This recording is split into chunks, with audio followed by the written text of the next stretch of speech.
जय Hind everyone. Force defence academy के online platform में आप सभी का स्वागत है। XY ग्रुप की आपकी सीरीज चल रही थी, आज ये लेक्चर नंबर 3 है। इससे पहले भी आपके 2 वीडियो डले हुए हैं और हमने क्वेश्चन उसी अकॉर्डिंग रखे हैं जो एग्जाम में आने की चांसेस मिलते हैं, तो एक बार आप उन वीडियोस को जरूर देख लेंगे। आज हम स्टार्ट करते हैं क्वेश्चन नंबर 1 से। Find out the error parts in the sentence. Sentence में किस पार्ट में एरर है आपको ये बताना है। सेंटेंस की स्टार्टिंग में लिखा हुआ है it is time we do something to check the incidence of this disease. अब इस चीज को समझिए, कभी भी हमें सेंटेंस की स्टार्टिंग में अगर इट इज टाइम मिलता है, क्या मिलता है? इट इज टाइम, या फिर आपको मिलता है it is about time, it is about time, या फिर आपको मिलता है इट इज राइट टाइम। देखिए ये चीज फिक्स है, आपको कभी भी अगर सेंटेंस के स्टार्टिंग में it is time, it is about time, it is right time मिलेगा, इसके बाद में आप क्या यूज करते हैं? सब्जेक्ट। और सब्जेक्ट के जस्ट बाद आपको यूज करना है वर्ब की कौन सी फॉर्म? Second form. या फिक्स रूल है आपका, आपको हमेशा याद रखना है कभी भी सेंटेंस की starting it is time, it is about time, it is right time से मिलती है तो हमें क्या यूज करना है? सब्जेक्ट। सब्जेक्ट के बाद में वर्ब की सेकंड फॉर्म में टेंस का क्वेश्चन आ जाता है। अब हम यहां पर जब देखते हैं तो सेंटेंस में क्या लिखा हुआ है? It is time. It is time के बाद में आपको क्या मिल रहा है? ये सब्जेक्ट। सब्जेक्ट के बाद में ये वर्ब की कौन सी फॉर्म चाहिए हमें? सेकंड फॉर्म, जबकि डू वर्ब की फर्स्ट फॉर्म में। तो हम क्या करेंगे, हम ये बताएंगे कि कौन से पार्ट में एरर है। बी पार्ट में एरर है।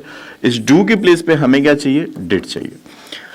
ठीक है, तो एरर क्या रहेगा आपका? वी डू की जगह हम क्या यूज करेंगे? वी डिड यूज करेंगे। सेकंड थिंग आपको याद रखना है, कभी भी आपको ये तो पता चल गया तो इसी को देखिएगा, अगर सेंटेंस की स्टार्टिंग किससे होती है? इट इज टाइम से होती है, तो आपको बोला गया है इसके बाद क्या आता है आपका? सब्जेक्ट। सब्जेक्ट के बाद में वर्ब की कौन सी फॉर्म? सेकंड फॉर्म आती है। मान लीजिए कभी भी सेंटेंस की स्टार्टिंग अगर इट इज टाइम से होती है और इसके जस्ट बाद अगर आपको टू मिलता है तो इसके बाद में वर्ब की कौन सी फॉर्म आएगी? फर्स्ट फॉर्म आएगी। दोनों में डिफरेंस समझिएगा। जैसे सेंटेंस लिखा it is time we went to the cinema, है ना? यह वह समय है जब हमें सिनेमा जाना चाहिए था। अब जब हम यहां पर देखते हैं तो ये एक चेंजेस हो जाता है, इट इज टाइम। इसके बाद में अगर टू रहेगा, कभी भी क्या रहेगा आपका? टू, तो वर्ब की कौन सी फॉर्म आएगी? First form. तो ये डिफरेंस हो जाता है। इट इज टाइम के बाद में अगर सब्जेक्ट है तो वर्ब की कौन सी फॉर्म? Second form. अगर टू मिलता है, जस्ट इसके बाद में टू मिलता है तो वर्ब की कौन सी फॉर्म आती है? First form. ये दोनों में डिफरेंस था। तो जब भी आप क्वेश्चंस करें तो इस ध्यान से करें और याद रखें कभी भी it is time, it is about time, it is right time होगा, उसके जस्ट बाद अगर आपको सब्जेक्ट मिलती है तो वर्ब की कौन सी फॉर्म यूज करनी है? हमें सेकंड फॉर्म यूज करनी है। चलिए नेक्स्ट क्वेश्चन पे चलते हैं।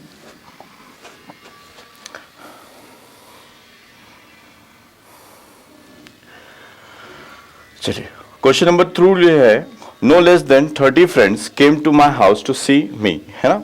अब देखिए बात यहां हो रही है नो लेस देन 30 फ्रेंड्स। अब इस चीज पे नजर डालते हैं तो आपका यहां पे क्या लिखा हुआ है? फ्रेंड्स। अगर हम देखते हैं फ्रेंड्स कौन सा नाउन है तो आप बोलेंगे प्लूरल काउंटेबल नाउन है। कैसा नाउन होगा ये? Plural countable noun. ठीक है, अगर हम बात करते हैं किसकी? लेस की, तो लेस का यूज किया जाता है किस चीज के लिए? क्वांटिटी के लिए किया जाता है। किसके लिए किया जाता है? क्वांटिटी के लिए। जबकि अगर हम बात करते हैं नंबर्स के लिए तो हमें कम के लिए हम क्या यूज करते हैं? फिगर यूज करते हैं। ये किसके लिए किया जाता है? नंबर के लिए किया जाता है। दोनों में डिफरेंस समझिएगा। अगर यहां पर किसी क्वांटिटी को बताना होता तो हम किसका यूज करते? लेस का यूज करते। बट सेंटेंस में क्या दिया हुआ है? फ्रेंड्स दिया हुआ है। फ्रेंड्स आपका कैसा नाउन है? प्लूरल काउंटेबल नाउन है। प्लूरल काउंटेबल नाउन के लिए, नंबर्स के लिए हम किसका यूज करते हैं? फिगर का यूज करते हैं। फिगर मतलब होता है ना के बराबर, बिल्कुल कम होता है, नेगेटिव सेंस आता है। और लेस का यूज करते हैं हम तो क्वांटिटी बताने के लिए करते हैं, है? जब यहां पर देखते हैं तो क्या लिखा हुआ है? 30 फ्रेंड्स। ये कैसा नाउन है? प्लूरल काउंटेबल नाउन है। तो हम इस लेस की प्लेस पे हम क्या यूज करेंगे? नो फिगर यूज करेंगे। क्या यूज करेंगे? फिगर। लेस की प्लेस पे क्या आ जाएगा? फिगर। तो दोनों में डिफरेंस आपको क्लियर होगा। ठीक है, अब जैसे यहां पर अगर मान लीजिए किसी ऐसी चीज की बात होती है जो अनकाउंटेबल है, ठीक है, जैसे हम बात करते नो लेस देन वाटर ही होता अगर तो बिल्कुल सही रहता। ठीक है, वाटर आपका क्या हो गया? अनकाउंटेबल हो गया। अनकाउंटेबल के साथ में हम किसका यूज करते? लेस का यूज करते। बट अगर नंबर आपका कैसा है? प्लूरल काउंटेबल नाउन है तो उसके साथ में हम किसका यूज करेंगे? फिगर का यूज करेंगे, लेस का यूज नहीं करेंगे। तो क्वेश्चन नंबर 2 का जो एरर रहेगा वो किस पार्ट में रहेगा? फर्स्ट पार्ट में रहेगा। नेक्स्ट क्वेश्चन पे आते हैं, क्वेश्चन नंबर 3। अब आपको इसमें बताना है कि सही स्पेलिंग कौन सी है। स्पॉट करेक्टली स्पेल्ड वर्ड, है ना? ठीक है, देखिए कभी भी हम अगर देखते हैं तो 2 वोवेल के साथ में डबल आपका कभी भी कॉन्सोनेंट यूज नहीं होता है। यहां पे भी हम देखते हैं 2 वोवेल के बीच में कभी भी डबल एल नहीं आता है। यहां पर लिखा हुआ है, लेकिन क्विस्ट की स्पेलिंग जो रहती है QUIEST रहती है, तो ये वाला भी गलत हुआ। तो क्विस्ट की स्पेलिंग यहां पर है और डबल वॉवेल के साथ में सिंगल आपका कॉन्सोनेंट आता है। डबल वॉवेल के साथ में हम यूज नहीं करते, ज्यादातर चांसेस में होता है। तो जब राइट आंसर की बात करेंगे तो राइट आंसर कौन सा रहेगा आपका? फर्स्ट रहेगा, है ना। वेंट्रिलोक्विस्ट की बात करें हम करते हैं तो फर्स्ट आंसर रहेगा। क्वेश्चन नंबर 4 पे आते हैं। फोर्थ में लिखा हुआ choose the one word substituted, है ना। आपको वर्ड्स लिखवाने हैं कि इनमें से इसके लिए कौन सा वर्ड एप्रोप्रिएट रहेगा। One who secretly listen to the talk of others, जो एक कोई भी छुप कर किसी की बातें सुनता है, उसके लिए हम क्या यूज करते हैं? देखिए, स्पाई, स्पाई का मतलब जासूस होता है। डिटेक्टिव, जो प्राइवेट डिटेक्टिव रहते हैं उसके लिए यूज करते हैं। एमएलसी का मतलब, है ना, एक तरीके से जासूस के लिए हम यूज करते हैं। ईयर ड्रॉपर, ईयर ड्रॉपर मतलब जो कान लगा के किसी की बात सुने, उसके लिए हम यूज करते हैं। तो स्पाई नहीं आएगा, डिटेक्टिव नहीं होगा, हम क्या यूज करेंगे? डी। तो फोर्थ का जो आंसर रहेगा वो क्या रहेगा आपका? डी। वन वो who secretly listen to the talk of others, जो एक कोई छुप कर किसी की बातें सुनता है, उसे हम क्या कहते हैं? ईयर ड्रॉपर यूज करते हैं। नेक्स्ट आते हैं क्वेश्चन नंबर 5। क्वेश्चन नंबर 5 दिया है विच best express the meaning of the idioms. Idiom and phrases के आपको मीनिंग बताने हैं। नो लव, है ना, लॉस्ट बिटवीन, है ना, जो एक दूसरे से ज्यादा अच्छे से ज्यादा बात नहीं करें, उसके लिए हम यूज करते हैं। ठीक है। स्टॉप लविंग नहीं होगा, नॉट ऑन गुड टर्म्स नहीं होगा, है ना, फ्रेमिंग अ ग्रुप नहीं, और हैव गुड अंडरस्टैंडिंग। अब जब बात करते हैं तो इसका मतलब जो होता है दे लव लॉस्ट बिटवीन, मतलब they do not love each other, वो एक दूसरे के प्यार नहीं करते हैं, मतलब अब ज्यादा अंडरस्टैंडिंग नहीं रहती है। तो जब हम यहां पर देखते हैं स्टॉप लविंग तो नहीं होगा, है ना, फ्रेमिंग अ ग्रुप नहीं, ग्रुप बनाने की बात नहीं हो रही है, हैव अ गुड अंडरस्टैंडिंग की बात भी नहीं होगी। तो बात क्या हो रही है? Not on good terms. पहले अच्छे टर्म्स थे, अब अच्छे टर्म्स नहीं है। नो लव लॉस्ट बिटवीन, है ना, खत्म हो गई चीजें, तो नॉट ऑन गुड टर्म्स। तो राइट आंसर आपका क्या रहेगा? बी। नेक्स्ट क्वेश्चन पे आते हैं, क्वेश्चन नंबर 6। अब हम बात करते हैं, तो ये आपका वॉइस का क्वेश्चन है। We should shoot the rapist dead, है ना। अब देखिए, शुड दिया हुआ है और ये क्या दी है? वर्ब की फर्स्ट फॉर्म। आपको पता है मॉडल के साथ में हम कभी भी यूज करते हैं, तो पैसिव वॉइस में जब भी हम यूज करते हैं तो एक्टिव वॉइस में क्या मिलता है? मॉडल के साथ में V1। लेकिन जब हम इसी को पैसिव वॉइस में चेंज करेंगे तो आपको याद रखना है कि मॉडल के बाद में क्या आना है? मॉडल के बाद में बी यूज होगा, बी के बाद में वर्ब की थर्ड फॉर्म आएगी। अगर हम बात करते हैं मॉडल यहां पर क्या है? शुड है, और यहां पर हम बात करते हैं वर्ब की फर्स्ट फॉर्म क्या है? आपकी शूट है। लेकिन जब हम इसको चेंज करेंगे तो शुड तो आएगा, शुड के बी में वर्ब की कौन सी फॉर्म आएगी? Third form, short. तो सबसे पहले आप देखिए, आपको पहले भी बोला है कि जब भी हम क्वेश्चंस करते हैं वॉइस और नरेशन के, सबसे पहले वर्ब पे फोकस करना होता है। अब हमें डायरेक्ट क्या मिलेगा? शुड बी शॉर्ट मिलेगा। यहां पर देखते हैं तो शुड शॉर्ट है, ये गलत हो गया। शुड बी शॉर्ट आ सकता है, मस्ट बी नहीं होगा। रीजन आप चेंज नहीं कर सकते हैं, जो मॉडल है उसी को रखेंगे हम। ये भी कट गया, फर्स्ट वाला कट गया। रीजन यहां पर शुड शॉर्ट था, बी गायब है, हमें क्या चाहिए? बी भी चाहिए, ये भी कट गया। The rapist had to answer नहीं आएगा। तो मैंने आपको पहले भी बोला है कि पूरा क्वेश्चन पढ़ने की ऑब्जेक्ट और सब्जेक्ट में इतना रिप्लेस नहीं करना है, आप सीधे वर्ब पे फोकस करिए। वर्ब मिलता है आपको शुड प्लस शुड, तो यहां पर हम जब यूज करेंगे तो मॉडल के बाद में बी चाहिए था, वर्ब की थर्ड फॉर्म। ये मॉडल वाला आपका वॉइस का क्वेश्चन बनता है। शुड बी शॉर्ट अगर हम देखते हैं, शुड बी शॉर्ट कहां दिया हुआ है? तो बी वाला पार्ट है। तो जो राइट आंसर मिलता है, देखिए आपको जैसा लिखा था शुड बी शॉर्ट, तो आपने यहां पर देखा तो लिखा हुआ है शुड बी शॉर्ट। तो जो राइट आंसर है आपका क्या रहेगा? बी। तो 6th का राइट आंसर क्या रह जाएगा आपका? बी। नेक्स्ट क्वेश्चन आते हैं, क्वेश्चन नंबर 7। क्वेश्चन नंबर 7 की बात करते हैं। चेंज द नरेशन, नरेशन वाला क्वेश्चन आया है आपका। ठीक है, अब हम बात कर लेते हैं, सेंटेंस देख लेते हैं आराम से। फोर्स नहीं जाना चाहिए, सब कुछ चले जाए, है ना। आई सेड टू हिम, है ना, may Maya come in to discuss with you something. सबसे पहले नजर गई तो यहां पे क्या है भैया? क्वेश्चन मार्क है। सेंटेंस आपका कैसा है? इंट्रोगेटिव सेंटेंस है। तो पहले ध्यान दीजिएगा, ये जो सेड टू है ये किस में चेंज होगा? आस्क्ड में चेंज होगा। तो जो जो चीजें चेंज होती हैं उस पर फोकस करिए, ठीक है। मे किस में चेंज होगा? तो माइट में चेंज होगा। तो मे किस में चेंज हो जाएगा आपका? माइट में चेंज हो जाएगा। अब हम देखते हैं यहां come in to discuss with you. You कौन सा पर्सन है? सेकंड पर्सन है। सेकंड पर्सन में कौन है? हिम। तो जब हम लिखेंगे तो लास्ट में क्या आएगा आपका? हिम समथिंग आएगा। क्या आएगा? Him something. और एक बात याद रखिए कि जब भी हम चेंज करते हैं इंट्रोगेटिव सेंटेंस में नरेशन के पार्ट को, तो जो कॉमा इन्वर्टेड कॉमा हट की कंजक्शन जुड़ता है वो क्या जुड़ता है आपका, इफ जुड़ता है। क्या जुड़ता है, इफ। मतलब आज तो होगा, साथ में इफ मिलेगा, माइट मिलेगा और हिम समथिंग मिलेगा हमें। ठीक है, आइए यहां आज्ड है, बिल्कुल है, यहां भी आज्ड है, यहां भी आज्ड है, और डी पार्ट में टोल्ड है, तो सबसे पहले डी को हटा दिया, एक पार्ट कट गया। रीजन यहां पे टोल्ड है, चाहिए क्या था, आज्ड चाहिए था। यहां पर हिम है, यहां पे इफ लिखा है, यहां पे भी इफ लिखा है, यहां पे भी इफ लिखा है। माया का माइट है आगे, यहां पे भी माइट है, यहां पे भी माइट है। तो देखिए ये पार्ट भी मिल गया, ये पार्ट भी मिल गया, ये पार्ट भी मिल गया। अब हम इसको देख लेते हैं, हिम समथिंग कहां पे मिल रहा है, यहां पे मिल रहा है हिम समथिंग, है ना, माइट हैव। बट यहां पर आप देखिए, यहां पर माइट के साथ में क्या यूज कर रहा है, हैव, जबकि सिर्फ और सिर्फ मेक इसमें चेंज होगा, माइट में चेंज होगा, और माइट का क्या आएगा आपका, कम आएगा। तो ये वाला पार्ट जो है आपका हैव वाला, ये भी कट गया। तो दो पार्ट कट गए आपके, एलिमिनेट करते हैं हम ए और डी। सेकेंड पार्ट पे आते हैं, तो if Maya might come into discuss with you, you को एज इट इज रखा है, जबकि यू के प्लेस पे कौन है, हिम है। तो यहां पर क्या आता, हिम। तो यहां पे देखिए हिम लिखा हुआ है, तो बी वाला भी कटेगा और आपका राइट आंसर बनेगा सी। तो जो चीजें बताई गई थी वो एज इट इज फॉलो होती हैं। मेक इसमें चेंज होना था, माइट में चेंज होना था। तो आपको याद रखना है कि जितनी चीजें दी रहती है बस उसको चेंज करते चलिए।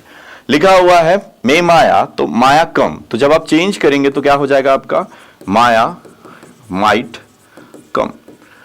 तो ये वाला पार्ट इसलिए गलत हुआ था आपका, इसका रीजन समझ लीजिएगा। जब हम ये वाला पार्ट देखते हैं तो यहां पे क्या लिखा हुआ था, माइट हैव, जबकि हमें क्या चाहिए था, सिर्फ माइट कम चाहिए था। तो ये पार्ट कट गया था।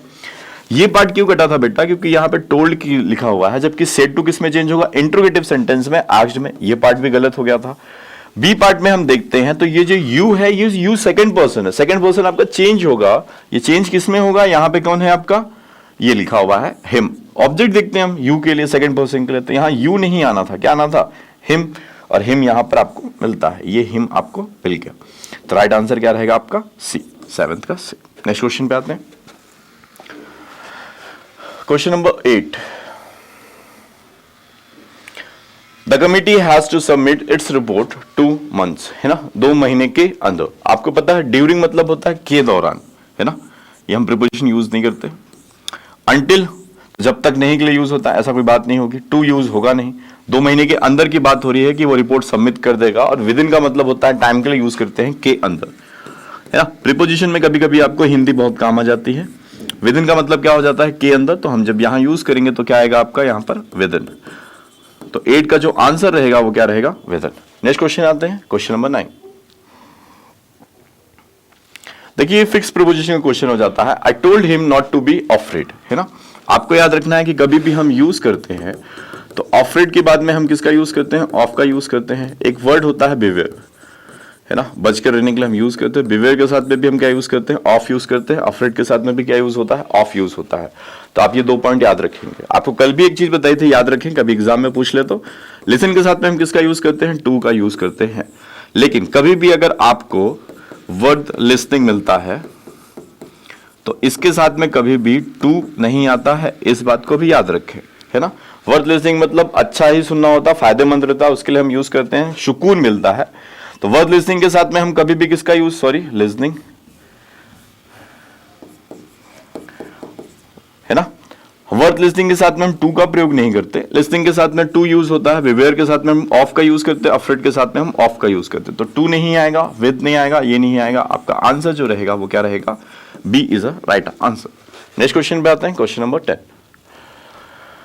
क्वेश्चन नंबर 10 देखा तो लिखा हुआ है, the higher you go the more difficult it to breathe. ठीक है, अब इस चीज को समझिएगा कि जब हम बात कर रहे हैं यहां पर, तो ये जो आपका बन रहा है ये आपको आर्टिकल में भी बताया हुआ है और ये एडजेक्टिव में भी, हम सॉरी एडवर्ब में भी यूज करते हैं, द प्लस एडजेक्टिव। जब भी हम यूज करते हैं द प्लस कंपैरेटिव डिग्री मिलता है एक पार्ट में, सेकंड पार्ट में भी आपको क्या मिलता है, द प्लस कंपैरेटिव डिग्री। जैसे the more you earn the more you want. ये आप आर्टिकल में भी बोल सकते हैं कि आर्टिकल का भी क्वेश्चन हो जाता है। दोनों जगह पे हमें सेंटेंस के जो दोनों हैं, दोनों क्लॉज में क्या रहता है आपका, कंपैरेटिव डिग्री। कंपैरेटिव डिग्री से पहले दोनों जगह पे क्या चाहिए, आर्टिकल द। अगर आपको आर्टिकल में पूछेगा तो आप याद रखें दोनों कंपैरेटिव डिग्री से पहले हमें क्या चाहिए, द चाहिए रहता है। यहां पर जब हम देखते हैं हायर कंपेरेटिव डिग्री है, द लगा हुआ है। यहां पर जब हम देखते हैं more of comparative degree, the लगा हुआ है। आइए अब हम एग्जाम्पल चलते हैं। अब यहां पर उसका नहीं है, यहां तो टेंस का क्वेश्चन आ जाता है। The higher you go the more difficult it, है ना। इट आपका सिंगुलर है, इज बिकमिंग नहीं यूज करते हम। बिकेम वर्ब की सेकंड फॉर्म है, डायरेक्ट नहीं आएगा क्योंकि प्रेजेंट में बनेगा। हैज बिकम कोई परफेक्ट वाली बात नहीं है, सिंपल प्रेजेंट बनेगा। इट बिकम्स टू, है ना, टू ब्रीथ, है ना। ब्रीथ लेने में, सांस लेने में हमें तकलीफ हो सकती है जितना ज्यादा हम ऊपर जाएंगे। ये भी आपका सिंपल प्रेजेंट बना हुआ है, तो उसके अकॉर्डिंग हम सिंपल प्रेजेंट बनाएंगे तो हम क्या यूज करेंगे, बिकम्स यूज करेंगे। क्या यूज करेंगे, बिकम्स। आइए क्वेश्चन नंबर 11 पे चलते हैं। देखिए ये क्वेश्चन अच्छा है थोड़ा सा, है ना। ही इज गिवन बैड हैबिट्स, है ना। उसने बैड हैबिट्स छोड़ दी या उसका हैबिचुअल हो गया, आदी हो गया, इस चीज को समझना है। अब इसको समझने के लिए 2 पॉइंट समझिएगा। जब भी हम यूज करते हैं गिव अप, गिव अप का मतलब होता है क्विट, क्विट का मतलब होता है त्याग देना, छोड़ देना, ठीक है। जब हम बात करते हैं किसका, गिव टू का, है ना। यहां पे जैसे लिखा है गिवन टू, गिवन टू का मतलब होता है हैबिचुअल। हैबिचुअल मतलब आदी हो जाना किसी चीज का। अब ये जो सेंटेंस लिखा है आपको ऐसा लग रहा होगा कि इसमें ही इज गिवन अप होगा, बैड हैबिट्स, मुझे अपनी बुरी आदतें छोड़ देनी चाहिए, उसकी बुरी आदतें। अब इस चीज को समझिएगा, सेंटेंस अगर ऐसा होता, ही is given his bad habits, अगर ये सेंटेंस ऐसा होता, बैड हैबिट्स के पहले क्या लगा रहता, अगर हिज लगा रहता तो हम नो डाउट क्या यूज करते, अप यूज करते। ही is given up his bad habits, उसने उसकी बुरी आदतें छोड़ दी हैं, त्याग दी हैं। सेंटेंस में अगर क्या रहता, हिज रहता, बट हिज यहां पर नहीं है। He is given to bad habits, वो बैड हैबिट्स का, बुरी आदतों का, बुरी संगति का आदी हो गया है, हैबिचुअल हो गया है। तो हम यहां पर जो राइट आंसर यूज करेंगे वो क्या यूज करेंगे, टू यूज करेंगे। दोनों में डिफरेंस समझ लीजिएगा। ही इज गिवन अप अगर कब होता, जब वहां पर आगे उसका पॉजिटिवनेस बताया जाता, उसने उसकी बुरी आदतें छोड़ दी हैं, तो हम यूज करते ही is given up his bad habits. जब यहां पर सिर्फ और सिर्फ किसकी बात हो रही है, बैड हैबिट्स की बात हो रही है, तो हम क्या यूज करेंगे, टू यूज करेंगे। He is given to bad habits, ठीक है। तो जो राइट आंसर रहेगा वो क्या रहेगा, डी। तो इसमें कोई डाउट मत रखिएगा। अगर हैबिट्स, बैड हैबिट्स के पहले अगर पॉजिटिव बताया जाएगा कि उसकी बात होगी, तो हम क्या यूज करेंगे, अप यूज करेंगे, गिवन अप यूज करेंगे, जिसका मतलब होता है क्विट, क्विट मतलब त्याग देना। सिर्फ वो सिर्फ बैड हैबिट्स लिखा हुआ तो हम क्या यूज करेंगे, टू, मतलब वो बैड हैबिट्स का क्या हो गया है, हैबिचुअल हो गया है, आदी हो गया, तो उसके लिए हम क्या यूज करेंगे, टू। नेक्स्ट क्वेश्चन पे आते हैं, question number 12। What is the noun form of the word provoke, है ना। अब आपको बताना है कि प्रोवोक का नाउन फॉर्म क्या होता है। देखिए आप एक बात रखिए, पहले भी आपको बताया है, TION जिस वर्ड के लास्ट में आता है वो आपका क्या रहता है, नाउन रहता है ना। TION, यहां देखते हैं टिवनेस लिखा हुआ है ना, वायलेंस तो नहीं है, लेस भी नहीं होगा।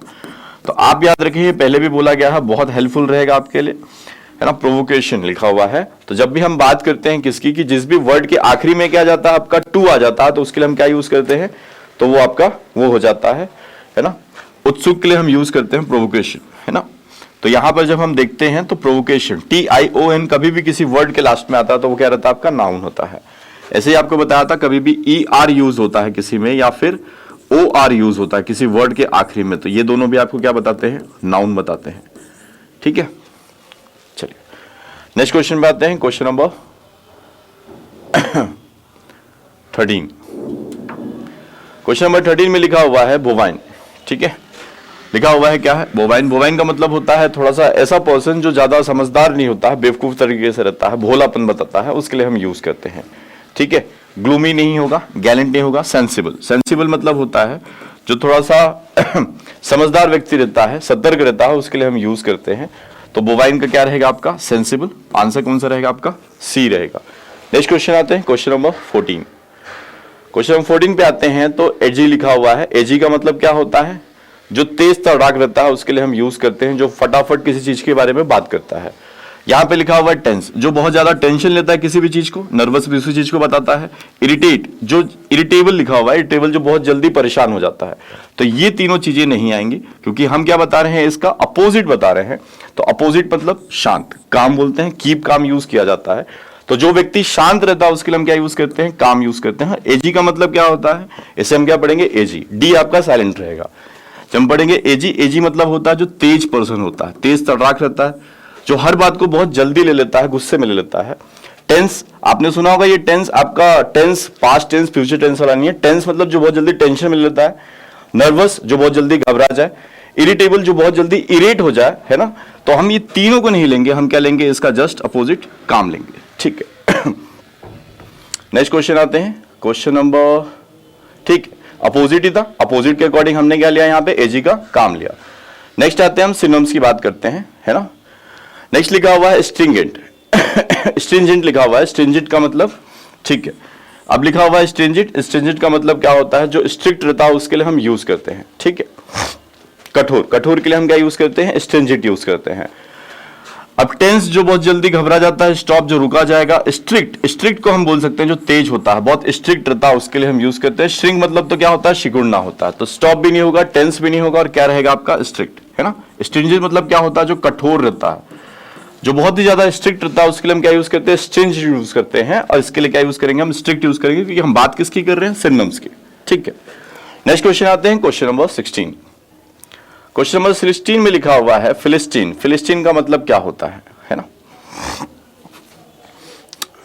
फिलिस्तीन का मतलब क्या होता है, फिलिस्तीन की बात अगर हम करते हैं तो जैसे हम बोलते हैं कि जो पढ़ा लिखा नहीं रहता है, इलिटरेट के लिए हम यूज करते हैं, ठीक है। नर्डिक, कल्चर्ड मतलब तो संस्कृत, वो होता है जो संस्कारी व्यक्ति रहता है, उसके लिए हम यूज करते हैं, ठीक है। कैबल मतलब उत्सुक के लिए हम यूज करते हैं। बार्बेरियन, बार्बेरियन का मतलब होता है इलिटरेट पर्सन, जो पढ़ा लिखा नहीं हो, मूर्ख हो, उसके लिए हम यूज करते हैं। तो फिलिस्तीन का जो सिनोनिम्स आएगा वो क्या रहेगा, बार्बेरियन। जो इलिटरेट पर्सन रहता है उसके लिए हम यूज करते हैं बार्बेरियन। अब आते हैं क्वेश्चन नंबर 3, आ गया आपका पैसेज, जिसकी आपको बहुत देर से इंतजार रहती है। चलिए पैसेज में देख लेते हैं। तो इतने क्वेश्चंस तो देख लिए हमने, अब हम बात करते हैं पैसेज पे। पैसेज देख लेते हैं, लिखा हुआ है बाय ही वाज 10, है ना, जब वो 10 का था, young Alexander Fleming attend the nearby, है ना, ल्यूडेन मूरन स्कूल, है ना, स्कूल का नाम दिया हुआ, वहां जाया करता था, ठीक है। He was then transfer to the Darvill school, उसका ट्रांसफर कहां कर दिया गया, Darvill school, which he attend with his brother, जो उसके भाई के साथ में जाया करता था। Alexander learn much about nature during the 4 miles downhill hike, है ना, 4 माइल वो नीचे जाया करता था to school, and the 4 mile, फिर वापस से क्या लिखा हुआ है, इस चीज को ध्यान दीजिएगा, 4 mile up, 4 mile up return trip, ठीक है। आइए, Alexander trekked miles every day to attend the Darvill school. अभी जस्ट हमने बात की थी, उसका ट्रांसफर कहां हुआ था, डार्विल स्कूल में हुआ था, वो उसके भाई के साथ में जाया करता था। Learn much about nature during, nature के बारे में जाना, किस दौरान, जब वो 4 माइल कहां जाता था, नीचे जाता था, 4 माइल वापस ऊपर आता था, तो 4 और 4 कितने हुए, 8, तो वो पर डे कितना ट्रेवल करता था, 8 माइल ट्रेवल करता था। यहां पे आंसर 4 भी है, कंफ्यूज मत होइएगा, 4 जाना और 4 आना, तो बोला गया है every day to attend Darvill school. Attend तो कर रहा है, तो अटेंड करने के लिए हम 4 सिर्फ यूज नहीं करेंगे, अगर यहां पर बात होगी तो आना और जाना दोनों जोड़ा जाएगा, तो हम क्या यूज करेंगे, 8 यूज करेंगे। नेक्स्ट क्वेश्चन आते हैं, question number 18। He was quick student, this means that Alexander, है ना, क्विक स्टूडेंट मतलब तेज लर्निंग के लिए हम यूज करते हैं, जो बहुत ही जल्दी सीख जाता है। आपने भी देखा होगा, क्विक लर्निंग बोलते हैं हम, जो बहुत जल्दी सीखता है। Reach the school before his brothers, ठीक है। He was a quick student, देख रहे हैं आप, यहाँ पे डायरेक्ट मिलता है आपको, uphill return, he was a quick student and at 12 he sent to the Clarnac academy after 2 years। अब देखो वो क्विक स्टूडेंट है, तो क्विक का मतलब तेज तो नहीं बोलेगा, है ना। रीच द स्कूल लिविंग ना, ही वॉज लेवली स्टूडेंट ना, ही वॉज अ फास्ट लर्नर, वो क्या था आपका, फास्ट लर्नर था, तो आपका राइट आंसर क्या रहेगा, डी। कभी कभी ऐसा रहता है, कुछ ऑप्शंस ऐसे रहते हैं कि लग ही जाता है कि ये नहीं होगा, क्योंकि क्विक लर्नर का मतलब देखिए, कभी भी ऐसा कोई वर्ड मिले ना जिसका मतलब जो रहता है, जैसे आपको कभी बोल देता अमेजिंग, अमेजिंग मतलब बहुत अच्छा होता है, अगर आपसे कभी भी सेंटेंस में भी पूछा जाता है, उसका मतलब एज इट इज ही रहता है, उसको कोई चेंज नहीं होता। नेक्स्ट लिखा है अलेक्जेंडर बिकम रिच, वो रिच बना। अब देख लेते हैं कहां से बना, यहां तक हमने पढ़ लिया था। After 2 years he was joined his brothers John and Robert at the home of his elder brother Thomas. However, the economic reason के साथ में उनके साथ में ज्वाइन कर लिया। When he was 16, he obtained a job, है ना, उसे एक जॉब मिली in a shipping company. Good fortune, however, he was on his side. 1901, he received a share in legacy है, लेगेसी है ना, वारिस में अब उसको क्या मिल गया, आपको विरासत में उसको क्या मिल गया, एक शेयर मिल गया, which made it possible for him to return school, जिसके कारण वो क्या हुआ, स्कूल वापस आ पाया। ही डिसाइड स्टडी मेडिसिन, उसने फिर क्या डिसाइड किया कि मैं मेडिसिन की पढ़ाई करूंगा। तो उसको बिकम रिच कैसे बना वो, by working in a shipping company, when his brother came to a successful outlet, नहीं बाय स्टडी मेडिसिन, मेडिसिन पढ़ ही रहा था वो तो, by receive a share in legacy, है ना, विरासत में जो उसको शेयर मिला था उसके अकॉर्डिंग। तो इसको जो राइट आंसर रहेगा वो क्या रहेगा आपका डी, ये डायरेक्ट मिलता है। ठीक है, आपको कल भी एक क्वेश्चन कराया था, एक पैसेज कराया था, इसमें डायरेक्ट नहीं था। जब आपको बोला जाएगा पैसेज के अकॉर्डिंग यहां पर क्या आना चाहिए, तो उसके लिए फिर आपको पूरा पैसेज ही पढ़ना पड़ता है, नहीं तो जनरली आपको क्वेश्चन पढ़ना है, क्वेश्चन पढ़ने के अकॉर्डिंग आपको बोला ही गया कि उसके अकॉर्डिंग आ जाता है। The word legacy in the contest mean, legacy का मतलब क्या होता है, तो लॉटरी नहीं होगा क्योंकि विरासत वाली बात हो रही है, गुडविल मनी भी नहीं होगा, इनहेरिटेंस का मतलब होता है आपका विरासत, लीगल पेमेंट भी नहीं है, पेमेंट वाली कोई बात नहीं थी, तो इसका राइट आंसर रहेगा वो क्या रहेगा आपका सी रहेगा। राइट आंसर क्या है 20 का सी।